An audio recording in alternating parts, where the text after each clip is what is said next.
é tipo de coisa que me saco seguro ainda mais grande, tá não acostumado com o tipo de sistema assim aqui, e nós temos conta com não também. Nós, naturalmente, como governo, nós que seguido no serviço, nós que para ainda não vai meio e desenvolver, mas nós que ajuda não também para não por vai meio né. Dengue aí nós programa de inclusão digital.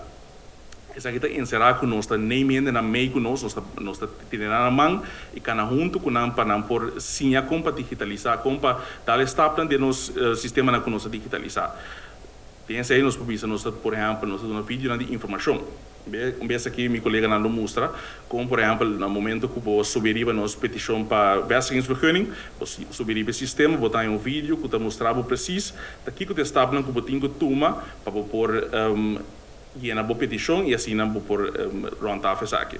Assim nós estamos dando vídeo para dar informação para nem mesmo na meio para explicar não preciso daqui que você está falando que não se toma riba é parte aqui. Também nós temos local para dar informação. O local está seguindo uma informação naturalmente que no momento que você tem ainda a petição que está agora assim na mão, você bem conhece que nós está tomando, nós mesmo só para que o sistema pago. Nós sim ainda não se para assim nós encorajar ainda para na mesa assim online também, pero nós ajuda ainda não tem possibilidade aqui para tocar que de sistema para não.